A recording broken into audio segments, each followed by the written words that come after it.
Hello, everyone. Welcome to this session with Daniel O from Zero to Hero in Kubernetes Native Java. So let me bring Daniel in. Hey, Daniel, Hey welcome. Mary, hello everybody, and thanks for having me today. Yeah, thank you. Let me do a real quick introduction of Daniel. If folks are not familiar, but I think most folks are familiar with him because he's been, kind of very active in the conference space everywhere. I've been seeing him everywhere. So Daniel is a Java champion and senior principal developer advocate at Red Hat. He's been very active, just amazing too. I've been seeing him everywhere. His focus has been mostly right in cloud native apps and serverless Kubernetes ecosystem too, and he's also a cloud native foundation or CNCF ambassador. And I've seen him at just a lot of technical seminars everywhere I go. I see him. So today he's going to talk about from zero to hero in Kubernetes native Java. So I'll pass on the stage to you, Daniel, and you can begin talking. And yeah, so welcome. And everybody, you can tell us where you're from too in the chat. So yeah, so I'm gonna just exit out. But Daniel, if you need anything, let me know on the chat so I can pop back in. So Thank you so much, Mary. I'm super happy to be here, and then as a Java champion, and then so I just remember that I was joining the Caesar like almost 2 years ago. It was a great time to meet a lot of awesome developer in Chicago, and then we talked about a lot Kubernetes stuff, Java stuff at a time. And then once again, happy to be here, and then thank you so much moderating my session, Mary. So let me get started, and then if you have any question, just put in the chat, YouTube channel, and then I'm happy to answer any question. I can see here's my friend Eric. Thanks for joining the session again. So here's my contact information and what I'm doing stuff. I'm Red Hatter, and then I do a lot of stuff like Java stuff, and then cloud Kubernetes, and you can reach out to me social media like a Daniel030, Twitter, YouTube channel, and a Gilly poll. And then I'm really writing some new book with a Manning publisher around the serverless topic. It's not only focused on like some Quarkus or Spring Boot, some specific languages, more like how we develop serverless Java across cloud and local environment with the specific use cases, and not only Hello World application. It's more like advanced use cases. For example, event-driven architecture or staple and observation and a lot of stuff. So Kevin, Divorce, and I are writing a new book. We're gonna allow you access online 1/3 chapters at probably in a month. Yeah, stay tuned. I'm gonna keep you posted my Twitter, and just feel free follow me. I can give you some update on that. Alrighty, so Kubernetes native, a lot of people actually heard about, I believe that, but a lot of people actually use two terminology, cloud native and the Kubernetes native. So let me try to clarify what the is between two terminologies. So cloud native is literally focused on cloud technology. For example, Amazon, Google, Microsoft, and Alibaba, or any IBM cloud, any kind of public cloud, or even private cloud.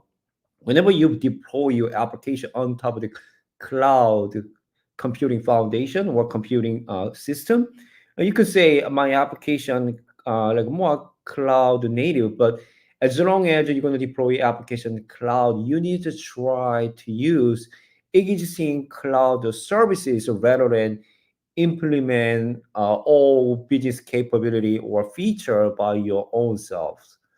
That make your application more cloud native. For example, so AWS provide a bunch of the services which you don't need to create like a PubSub server or a client for that. You just use that API rather than implement by yourself, regardless of Java, .NET, Python, or any other languages. So what about Kubernetes native? So Kubernetes actually was born around 2014 with the Linux container technology, the famous by Docker at a time. And then whenever you deploy application, you can have a chance to containerize the application with the portability and immutability features, and then it allows you pull down that containerized application any container platform. And the Kubernetes is a de facto orchestration platform and tools for your application with the containerization. So some of the cloud provider actually provide the Kubernetes service, the AKS, EKS, or Google Cloud platform, which provide the Kubernetes services. However, Kubernetes is not always a mandatory architecture for cloud applications. So whenever you decide which native application you're going to go for, so sometimes you don't need to containerization or Kubernetes environment, but you can still make your application more cloud native way. But if you're more interested in Kubernetes environment because it give more uh, tremendous benefit like a scalability, resiliency, and portability, and high performance, and then self healing. There are many kinds of stuff which is managed by individual developers or IT operation team. Now you can just delegate that capability into platform based on Kubernetes. Into that, your application also evolving to Kubernetes native stuff. So let me try to take you through how making your normal specifically Java application to Kubernetes native Java application. I'm going to try to use a Quarkus. So you can also use another Java program language, but though I'm going to show the what kind of a benefit or why I need to use a Quarkus rather than the other program languages to make your application into Kubernetes enabled Java application. So let's say you are just developers and maybe you don't have many experience to use Kubernetes for your runtime environment or production environment, but you also needed to implement business application, something like, oh, I need to like have REST API for exposure my application, but also I need to store my application somewhere. Data store could be Oracle database or PostgreSQL database. And also my application should be can be scaled out based on network traffic, like incoming traffic from a web browser or mobile devices or IoT edge devices, whatever they need. In that case, I want to manage that kind of capability by platform, which is Kubernetes, rather than implement by myself.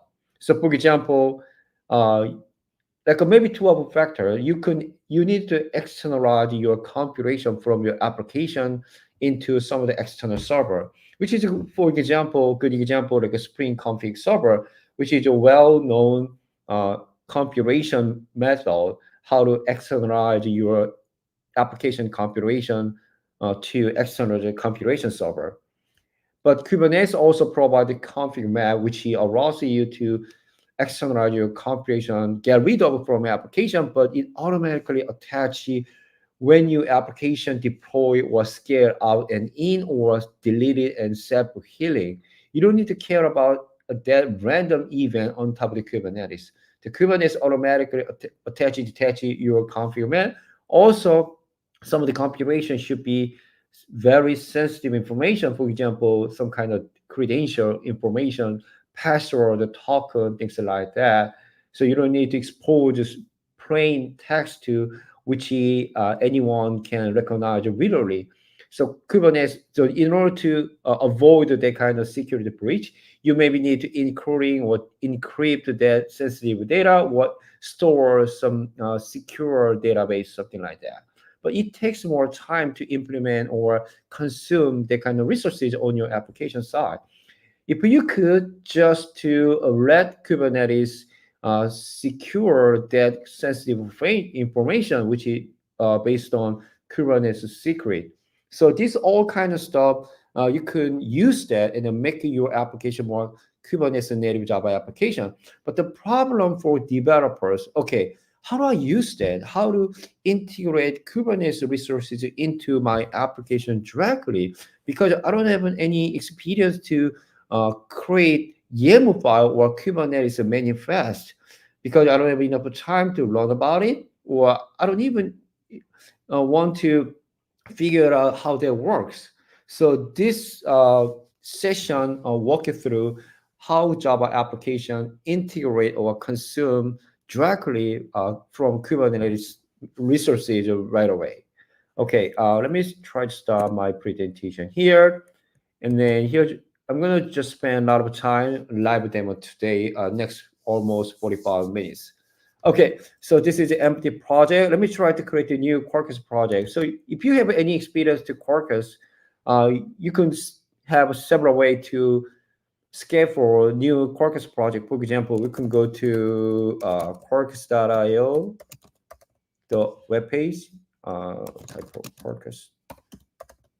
quarkus.io, and then go to start coding. You can type in directly code.quarkus.io, and then just really like a Spring initializer. It's a project generator. We can say that, and then you can change it like a group artifact ID. You can choose a Maven Gradle or Gradle with a Kotlin, and then change your Java version 17, 11, and 21. And then you can generate sample application or not. And the most important thing is that you can have more than like a 650 or almost more than enterprise capability to help you out implementing new business application. For example, I want to create like a RESTful API for non-reactive application, reactive application, and how to parse either JSON format, and then how to manage your web UI like a presentation layer, and how to manage my data transaction, non-reactive way, reactive way for many kind of data bases, like a PostSQL, our database, relational database, or MySQL, DB2, and Oracle database, even non-SQL database as well. And then many capability, you can say maybe dependency, grad module, or Quarkus extensions. It's all kind of so you can just want whatever you want, just choose and then generate artifact like a zip file and unzip and open your ID tool. And then I'm going to give you show some little different way to use your Quarkus CLI, which I feel really comfortable because I don't need to remember or remind all parameter like a Maven Gradle, and I can also quickly, easily add a new extension and get rid of it, and then generate project, and then pretty much easier for me as a developer experience. Let me try to create a new Quarkus project, like a Quarkus create application. Let's say project name Q native Java, and then it automatically generate a bunch of file here like a Maven wrapper, and then compilation, and also some sample application. So in case you needed to handle multiple project, which is sometimes has different Java version, Maven version.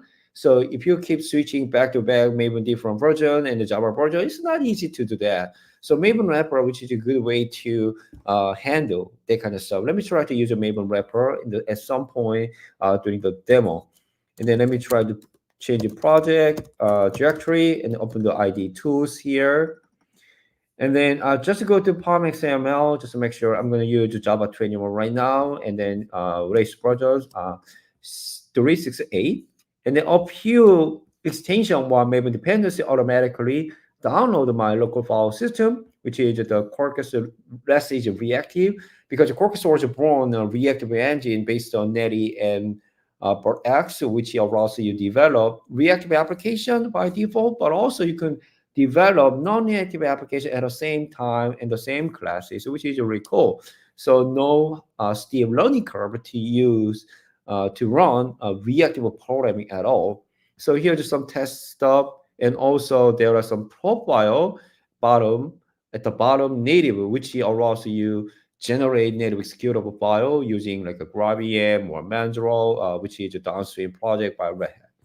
And then go to source directory, just one sample application like a hello world here, like a just endpoint hello and return so the sample application. Let me go to run Quarkus demo, which really gives some live coding capability. So why this is a super important thing for developers? Because as I mentioned, in the end, you need to deploy your application to Kubernetes and make it better application as a part of the Kubernetes native application. But to do that, you need to spend more time to make it better native Kubernetes application. How to handle that, which means you need to save some time in the inner loop process, which is writing code, testing code, and the building code. If you need to spend same amount of time for inner loop process, you need to maybe work lately or even over the weekend to take care of that Kubernetes native Java stuff. I don't want you to do that. So if you could save time in order to process, and you could spend more time with those spare time into a little bit out of the process for making Kubernetes native Java apps. So this is really why I'm using Quarkus today, because it's increased developer productivity for in order to process specifically. One of the good reason is one of the good thing here is the live coding Quarkus demo. So you just keep changing application code. It literally recompile, rebuild, restart Quarkus runtime automatically, which is save your inner process time. And then when you press like a W, it brings to me like a welcome page here. I can go to dev UI. This is a really graphical UI to show what kind of extension you already have, and then some of the compilation management from web UI. A lot of people are actually pretty much familiar with the web UI rather than command line.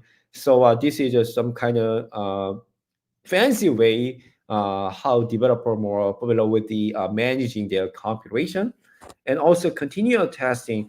A lot of architect and a lot of senior developer actually pretty much understand how important test-driven development is. But the problem is individual developer from junior or senior developer, I don't have enough time to do with the continual test, TDD stuff, because I have a very tight, limited time to realize my business requirement rather than creating unit tests and the testing more, something like that. If you could have that TDD capability as a part of out-of-box feature on your Java framework, and then you just only focus on your application development, also fixing some issue, which is a recall. That is exactly continuous testing. So let me go to terminal window and switch new terminal and then try to access endpoint just to make sure my application running. Hello from message reactive. And then when I go back to UI and just turn it on, continue testing, it automatically show your test case is succeed with the green color. Everybody is happy, not Hulk color at all, though here. So what happened the test case, when I go back to my ID tool on the test directory, test case is one test case matching to my application is automatically generated here. So if you go to change my return code just along with the new business requirement, let's say that hello JC com in 2024, I just save a file and back to the terminal and then just invoke REST API. I got a new one. I just changed my code to implement new business requirement. However, I don't even try to recompile, rebuild, restart my application just like I could do with the other Java framework. So I just save so much time. It takes maybe 10 seconds or 5 seconds right now, but just I need to keep doing this kind of thing every single day, my daily job. In the end, like maybe 1 month later, I spend maybe 8 hours or 2 days, something like that. And then go back to my when UI, dev UI, you can see that. Let me try it a little bit bigger. And then you can see that, oh, you got some error, your test case, because you expecting hello from West Easy, but you actually return JCCom 2024. This is maybe a potential human error. Sometimes you only focus on your narrow side to change your application code, not even think about your potential issue or risk. This is literally the reason why we needed to keep following TDD practices. So, but luckily, Quarkus instantly showcase and continue testing feature your test of failure. There are more advanced feature like a packed or a contract driven test case as well. I'm going to show the basic stuff. If you go to and visit Quarks.io, there are many kind of test use cases and practices as well. So you can go to terminal window You can also see that error here. So if you still prefer like some, I really love to old-fashioned way, like a terminal stuff, you can find that thing as well. So let me go to my project and just fix the problem and go to test case and then just save a file. And then back to the UI. Now you can see some green color right now. So I just solved the problem with that. So maybe some of the considering about, oh, this is just you change one line of code. But in reality, I need to keep adding new method or class or even change some of the complex cases rather than just a one line of code. But can I still use continuous testing or live coding to save my time? Which allows me to spend more time into out of loop processes for Kubernetes native Java app development? Sure. Let me show you real quick with that. Try to add a new test case here, like some kind of test-driven practice here. Let me try to add a new method and a new endpoint, let's say greeting, and then here, let's say return Kubernetes native Java with the Quarkus, let's say that, and back to the UI, you can see that I just saved file, and it literally show new test case greeting endpoint, but I got some error for 4, which means I just create the test case. However, I don't have any matching resources or real code. So let's try to implement a real RESTful API to match it to uh, not my test case here. Let me try to new end path here. Greeting, and then method name greeting, and then here is Kubernetes Java with, let me try to add some compute, let's say Java runtime here, rather than hard code here, properties, and then let's you can see that same name here, Java runtime, and the string Java runtime. Just save file. Back to here, I just got a still error because we can find the different error logs here. Oh, so here is the error log. Let me try to smaller original size. And then we got some error load Java runtime key and relevant value. So back to the application, let me try to add that property here, which is, should be Quarkus, and save a file. And now 2 test cases is really succeeded. And then back to the terminal, and then try the new endpoint here. And now we got some Kubernetes Java with the Quarkus. Even if I just added a new method and test case, it just took like a 1 minute, and then I literally create a new business logic, which is to really save my time and spend more time into out of the process in the end. So when you go back to UI, and a lot of people are actually a little bit harder time managing your configuration. So when you go to Java runtime, let me try to just using Quarkus 3. I just save a file and back to the terminal and then invoke that. It literally changed my return Quarkus 3. What happened in my application local file system is so when you are actually not just read-only visualization, it literally interactive with some modification between your WebUI and the local file system. So really changing Quarkus 3. But I missed one thing based on test-driven development because I still got an error because the expected is Quarkus, but actually return Quarkus 3. So let me try to fix that problem before we move to the next demo step. We change it 3 and then save a file and back to here. We got all problem solved. So this is the just the preparation. How do you increase your developer productivity to save your time, make it more better microservice application experience, and then in the end you will spend a little bit more time in the inner process and outer process to make a better Kubernetes native Java app. So a lot of people are actually, I'm going to start demo right now, and then let me try to build this application because the Kubernetes native Java app is not only focused on developer experiences, but also optimization stuff. So what is the optimization meaning here? So whenever you deploy application Kubernetes, you expecting your application should be can be scaled out based on incoming traffic anytime. Sometimes it's not scaled. It should be scaled to maybe 10,000 container pod or even 1 million container pod. Who knows? So in order to handle that scalability based on Kubernetes, you make sure your application uh, make it smaller as much as possible and tiny. That's exactly what smaller application would be better. So Java a little bit heavy way in a traditional way, in a slow learning startup process time.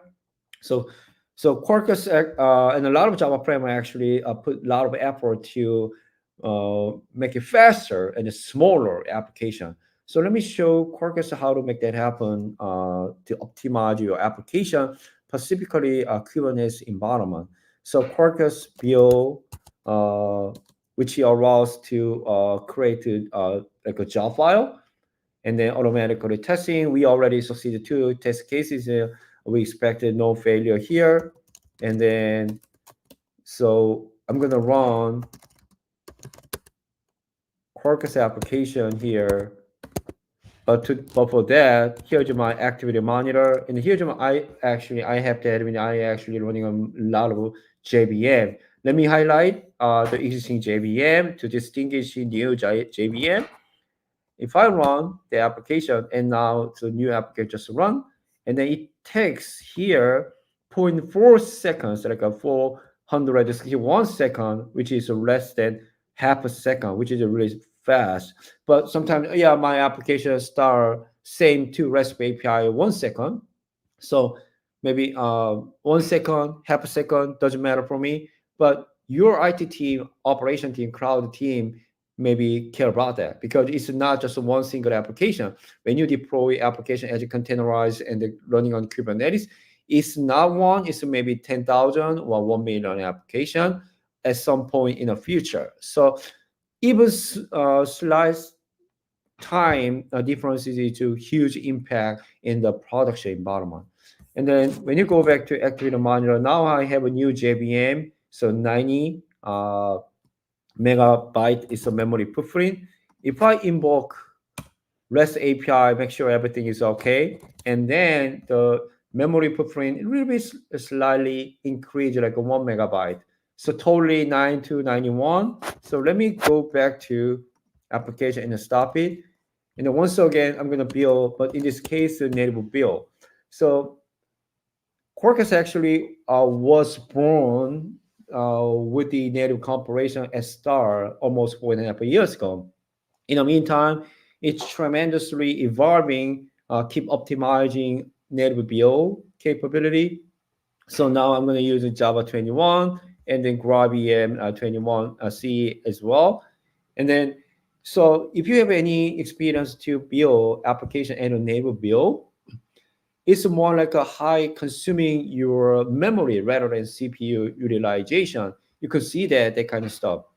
So GraalVM and native compilation, which allows smaller and a faster Java application compared to existing and the other language platform like a Python, JavaScript, or .NET, the others, which is a really good optimization for high scalability as well as like some faster startup time. For example, serverless application.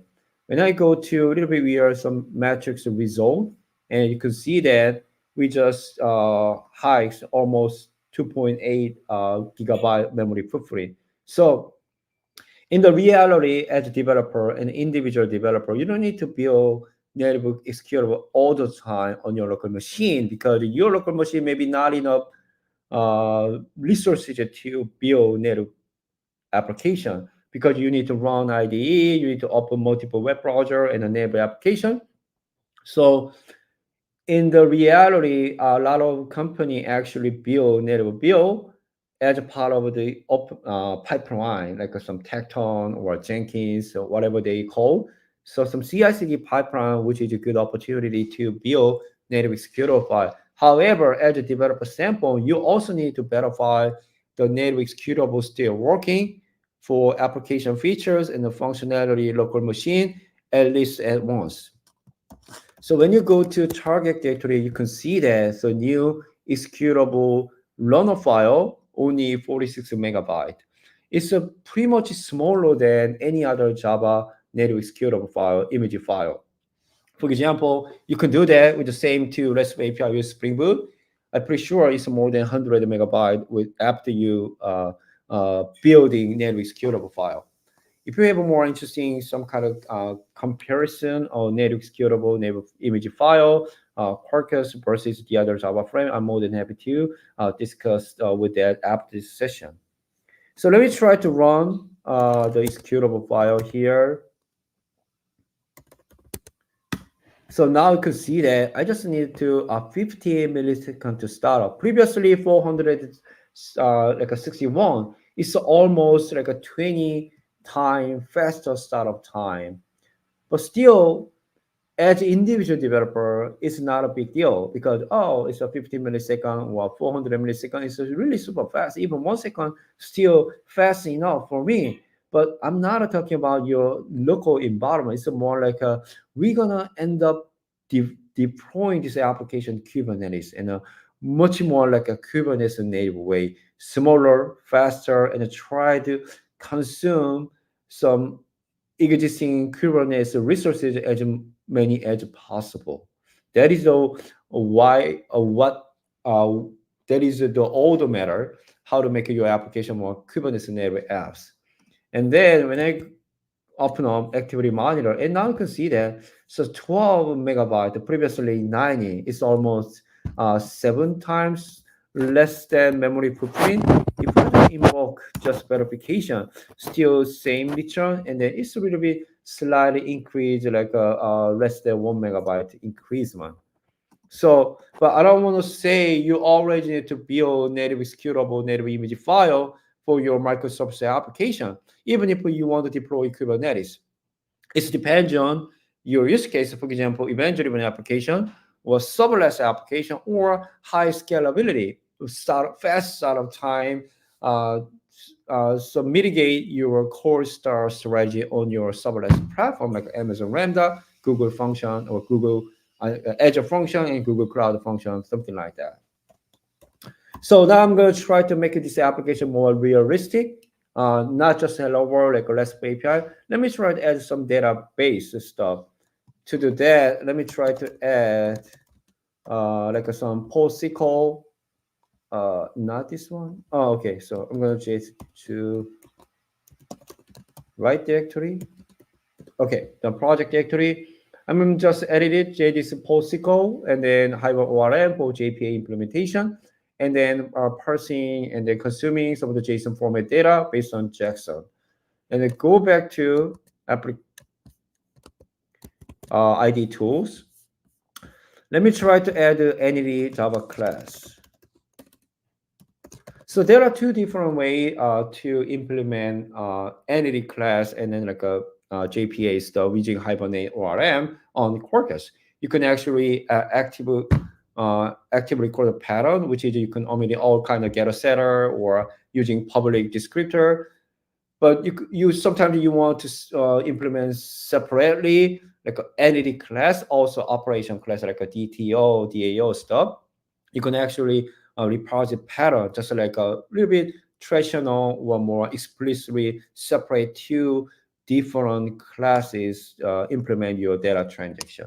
Let me try to make it a little bit fast and quicker using active recurring pattern here. Let me try to make this class and entity class extends panache entity, and then so what is a panache entity with the Hibernate ORM integration? So when you create a new Java classes to manage data transaction, you also need to create some of the fundamental operation. For example, here like a persistent and then update and delete and search some of the data. And the Panache entity are also extended Panache entity base, which already implement all fundamental operation with that for you. You don't need to implement by yourself or override that thing. You just use that. So let me try to use public. Let me try to one attribute to like a name, and also let's say city. That's it.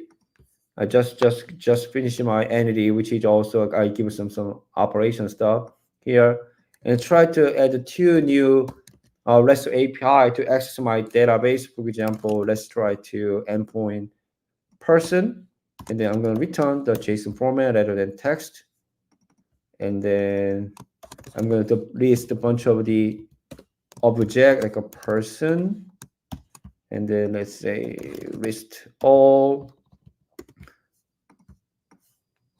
and then the person object, and it's all automatically already implemented by Panache entity, which is another reason I prefer to use Quarkus, because you don't need to add all kind of stuff. It also really save your time, implement the kind of fundamental operation by yourself. And then for fun, I'm going to add one more method here. I'm just retrieve one specific data based on ID, and just return one person object, new method name, parameter, which is ID, and then I'm going to use the also predefined method here. That's it. I just created two methods here. And also, so in reality, your database already there in a database. And then I just need to insert some of data. And basically, if you have some experience using Spring JPA, you need to create some SQL file like a DDL, DML, and DDL, which allows to create a new schema, data table, something like that. So Hibernate ORM Panache actually automatically created schema table, something like that, which allows you to just skip implementation, implement the DDL stuff. But I'm just creating some of the data here. Only insert some data. Let's say the table name person, values sequence, and my name Dan. And I'm actually based on Boston. And then here is I'm going to add Justin from San Francisco, Jenny from like New York City. Okay, let's try to terminal again, and then go to new directory. Okay. I need to run my application Quarkus demo. So, but for that, let me try to my process here. I got some two running process, HTTP, and some of the PostSQL. So if I just try to kill some running PostSQL, which I use for the other demo stuff, and then try to here. Let me try to kill all the, just to make it clear here. Okay, and then nothing here. Okay, I'm going to run Quarkus Dev once again, and then it automatically download new container image here. So this is a Quarkus Dev service based on test container. So a lot of people are actually exploring with the standing of some of your backend services to communicate your application. For example, when I develop data transaction logic, you need to stand up database. It doesn't matter, PostSQL, MySQL, or Oracle database. You need to install that database on your local machine or connect to remote database, which is always a little bit hard thing, because if you just make some typo, your JDBC URL, or even some password username, you spend a lot of time to figure it out. So if you could just stand up next file your application automatically with the container environment, which is really awesome. That is actually goal of test containers. However, when you're using test container for Java application, Gradle or Maven project, you have to set up your some of the Maven dependency or Gradle module, but also some of the configuration for example, how to access my database, like a JDBC URL or things like that. So Quarkus actually provides out-of-box feature for dev services based on test container, as long as you want to add the relevant extension, like a JDBC PostSQL or MySQL or some stuff, it automatically stand up as long as you run container runtime, which is a Docker or Podman. So let me try to running process the PostSQL automatic startup. And then when I go back to dev UI and dev services, so when you go to dev services, you can find here not only database, there are many kind of backend services uh, can be available for your dev service based on container, like a messaging Kafka server or single sign-on Keycloak, and then like another messaging server, RabbitMQ, and AMQP, and then there are many kind of dev services you can actually use there. You can also use the Kubernetes as well as the dev services. That is based on like a kind the Kubernetes in the Docker, or you can actually remote existing Kubernetes as a dev service as well. If I reload that, so now you can see that new dev service automatically comes up based on my JDBC JDBC PostSQL extension. So now you can see that there are mandatory compilation, for example, DB kind, what kind of DB kind I have, and then JDBC URL, and then username, password. You don't need to even remember this key and value. If you want to rewrite or override your password, just copy this key and then back to my application properly and then change that so it might be super secret, something like that. So I just leave it default, which is making my code a little bit clean. And then back to terminal. And then let's try to access the endpoint once again. Here we go. Oh, so nothing in there. Okay, what happened? Let's try to fix the problem. The resource import into value. Is that okay? And then person. Hello. Let me try to check it out, the other endpoint. Okay. And then, we got some error. Oh no, there's no error. Person, and then list all. And then import person value 1, 2, 3.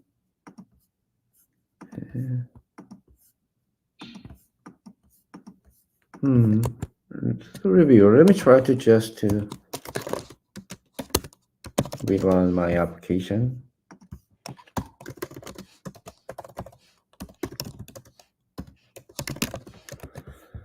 Okay, I just run. Oh, why this application not edited automatically? It's into person. Should be import. Is it typo here? No, it's not typo.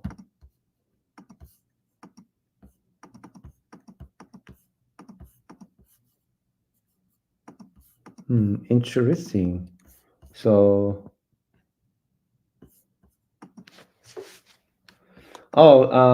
so the person entity actually doesn't need it to ID, because the Panache entity is automatically generate ID, unique ID automatically, which is the Quarkus active record pattern. So if you use the Quarkus like a repository pattern, you actually define ID for unique or private key for your database. But as long as you just use the active pattern, you don't need to define ID explicitly. And then this is the just sequence and then just in. So interesting. Where is some error? So it should be JSON with typo, video type. So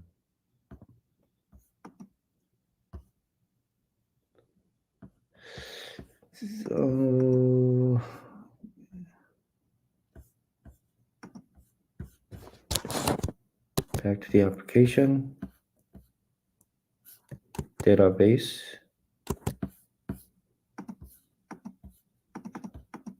So database is running right now, and then it automatically the generation default drop and create, which means automatically drop, and then it automatically create that kind of stuff. No, it's should be there because it still needed to the ID field. I don't need to define the my entity class, but still you need to add ID into your PostSQL database. That's why I still needed to ID number here in your DML SQL file. So this first is the it's weird.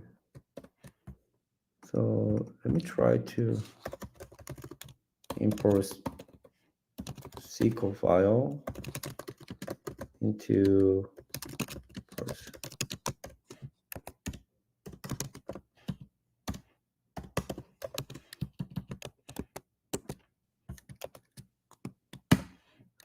Oh, some error.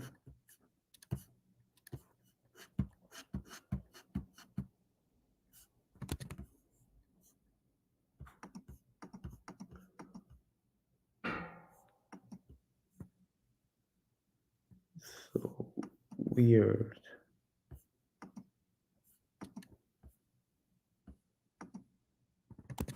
Come over here. Oh yeah, I just missed that semicolon here. Try to once again. Yeah, there we go. Okay. Thanks, Harry. And then wow, that's the beauty of live coding, by the way. Jenny, New York City. Robert Justin, San Francisco. Let me try to go back here and then try to enter. Okay, now I have 3 data, and then if I go to number 3, which is Justin, here we go. Okay, so now I just add a new business capability to store my data from RESTful API. So now I'm going to try to containerize the application to deploy Kubernetes cluster, and then I'm going to try to improve my application for more Kubernetes native way. To do that, I'm going to add 2 extensions. One is OpenShift and the Kubernetes config. Let me try to explain what each extension means here. And then go to, I already log in my Kubernetes cluster, which is OpenShift cluster based on developer sandbox. And then my namespace is DOH right now.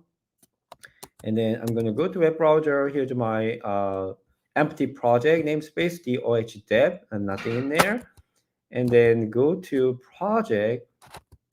And then I'm going to try to, now I'm not going to use dev services anymore, which is my local. And now deploy my application expecting to connect to some kind of database in out there on Kubernetes. So let me try to add the PostSQL here.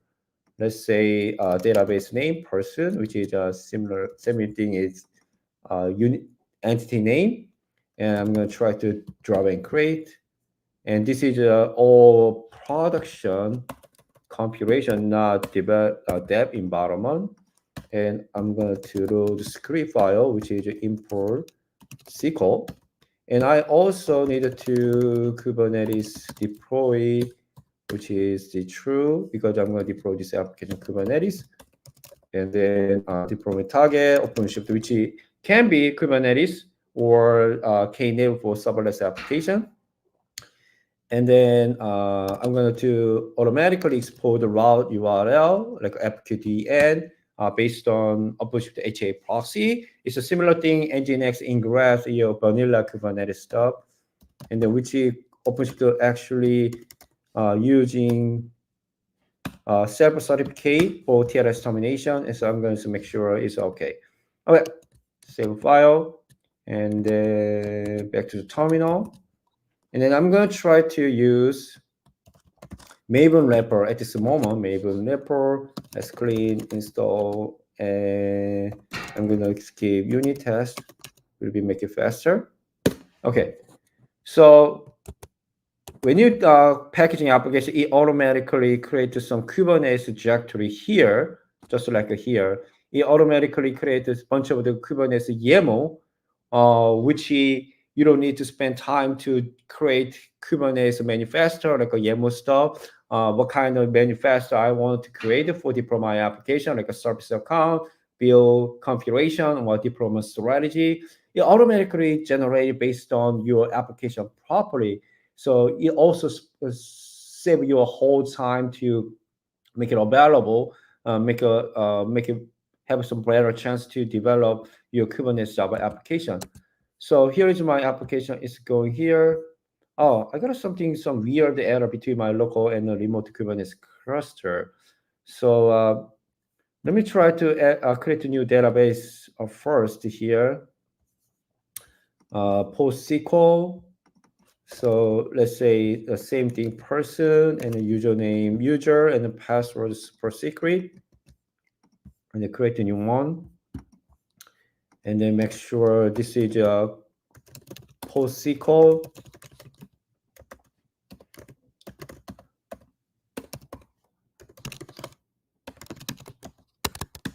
Alrighty.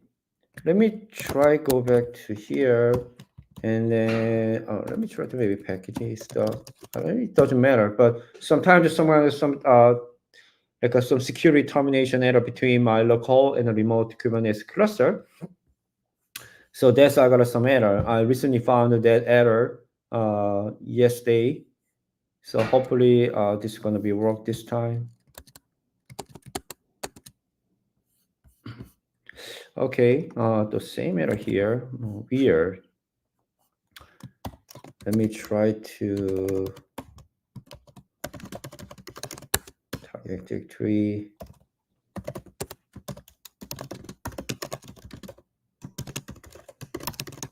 Once again.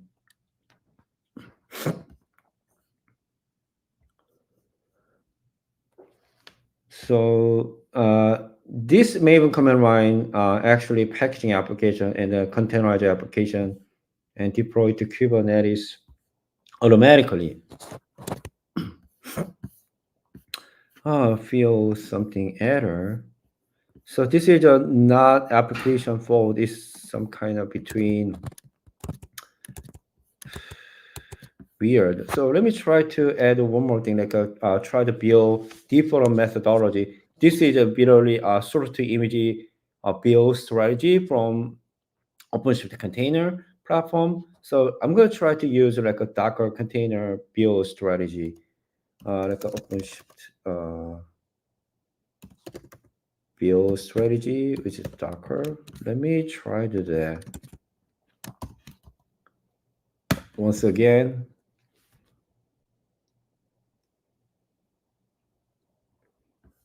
so oh, it's the same error here. Somebody the stream automatically closed that, which is so weird.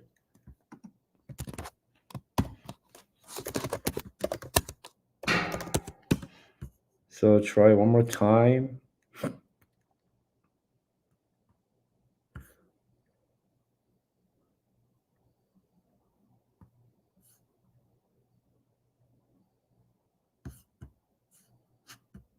Yeah, I got some same error. It's my production environment. Oh,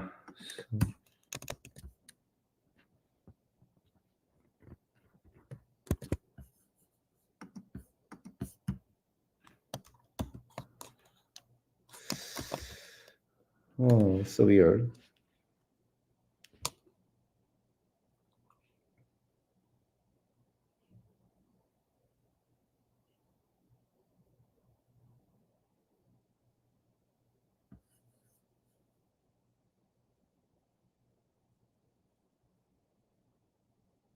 Okay, I think it's that some where the networking issue is gone right now, probably because now I'm starting some of the create the container image right now, and then go back to here, and now you can see view logs, and then it's automatically it's really generates some image right now, and then it literally pushed the image into container platform, and now my application is starting running here container, and then here the Quarkus application is running, and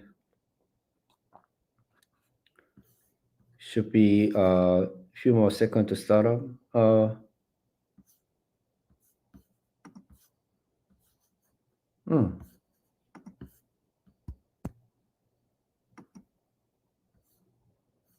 Yeah, this should be ignored.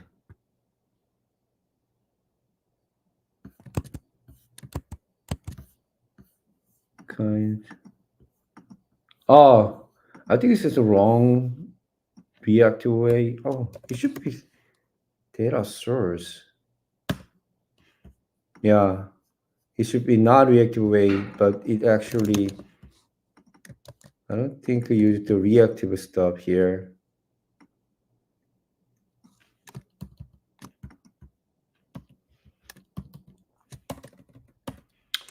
Okay, and then try to deploy one more time. Hopefully, not gonna error at the same time here. Yeah. So what I want to do next, actually, as you can see, back to the application property, you can see that I actually use a static password here, which is not good way, because the Kubernetes actually provides config map and secret, which allows to make it more Kubernetes application. So let me try to um, delegate this kind of stuff to Kubernetes, but also this compilation to Kubernetes config map, which is literally I edited Kubernetes config extension here. That's the really I added this one in the previously command line, and then back to the here. Hopefully this is working right now. Okay, so view logs still take some time. Let's go back to, oh yeah, oh weird. I gotta have some reactive URL right now here, application property, ORM, username, password, true, right URL. These all good. Yeah, I don't need to reactive URL this here. It should be working.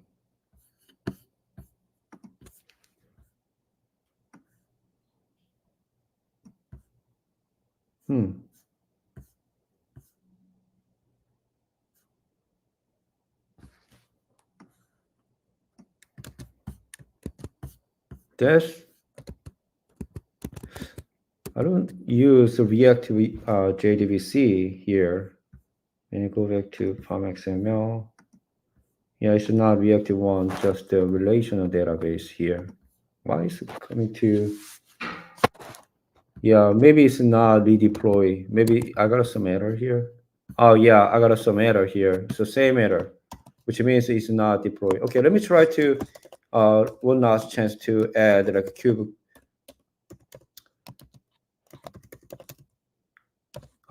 create a secret based on my user and password here. And I go back to UI, and then like a secret DB credential, and then user, and then secret as a username and password.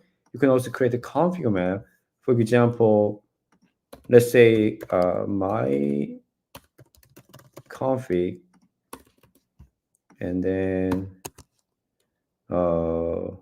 my config and Java runtime, which is your Quarkus, the last version 36.8. Let me try to create that. And then I'm going to create two config map, which is the my config. This is how to programmatically way to integrate or consume your remote Kubernetes resources from your application side rather than create a bunch of the YAML file for developer. And then I'm going to enable the config map. Also, I'm going to create a secret, which is a DB credentials, and then secret enable, which is true. That's it. And then now I'm going to change that bind mapping from Kubernetes resources, which is username, which is key, and the password key also password. And then go back to my application. Let's say this is my config, not from my local. Alrighty, I just changed my whole application. And then I'm going to just deploy once again. So once it's deploy application, and then my application just consume the database credential to access my PostSQL from Kubernetes secretly rather than my local application properly. And also, I'm going to get some of the configuration. But I got some error, this kind of stuff again. Oh, which is weird. So with that, actually, it deploy the application to Kubernetes, well, as long as some of the consuming Kubernetes resources. Yeah, I got some error again, the error. I don't know why. So maybe I need to figure it out with that Kubernetes cluster. But I would say this is not about Quarkus application. It's more like some between my local and then remote Kubernetes cluster, some networking issue, some of the stuff. So it's supposed to be deployed to Kubernetes and then connect to application to database based on the Kubernetes resources, which is a config map as well as secret information rather than my local file system. So if you go to one last stop, actually, so I actually, just in case fail my demo, I actually pre-recording the demo stuff and then post it my YouTube channel. You can go to Bini URL, Daniel TV, or YouTube handler, Daniel030, exactly same handler name, my Twitter. Just subscribe and then just watch that video, and then you can find what's supposed to be there and then what that looks like. And then if you have any question around that Kubernetes native Java stuff, feel free to reach out to me anytime by Twitter and YouTube channel. I'm happy to answer that question. If you have any chance to go to conference, for example, JFocus and Dev Nexus, and then looking forward to catching up with you in person, and we can talk about this kind of stuff.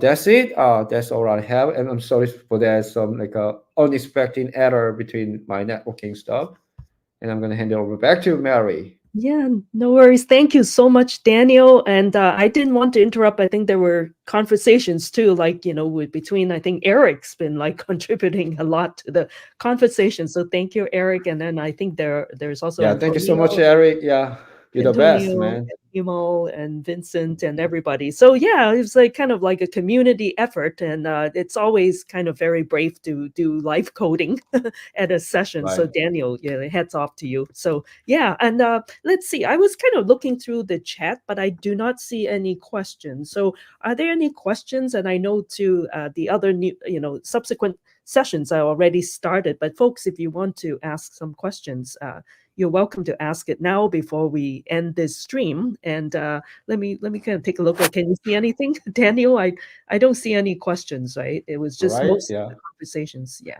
Thank you so Okay. much, And Mary. yeah, no problem. And Antonio said many thanks. And let's see. Antonio also asked any suggestion to learning Quarkus. So maybe Daniel, do you have any suggestion or specific? Yeah, there are many kind of stuff. If you have some experience with Spring Boot, I really recommend this Quarkus for Spring Developer. Eric actually wrote that book. So there are many use cases how to develop REST API or a database transaction or messaging driven application compared to Quarkus and Spring Boot.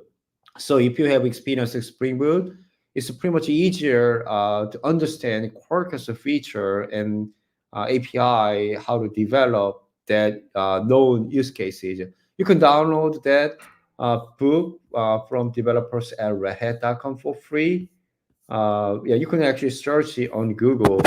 Let me try to go to Google, and then just Quarkus for Spring developers, and then here we go, and then go to here, and then you can just download ebook, and then there are many kind of lessons to run, and then you can feel free to reach out to Eric, Deandrea, and me, and then we are more than happy to answer some of the question around this book as well. Cool. And did you also answer, I think, from Maldo? Is Quarkus the killer of Spring? So it's more like your Yeah, personal opinion. I cannot say that, but who knows?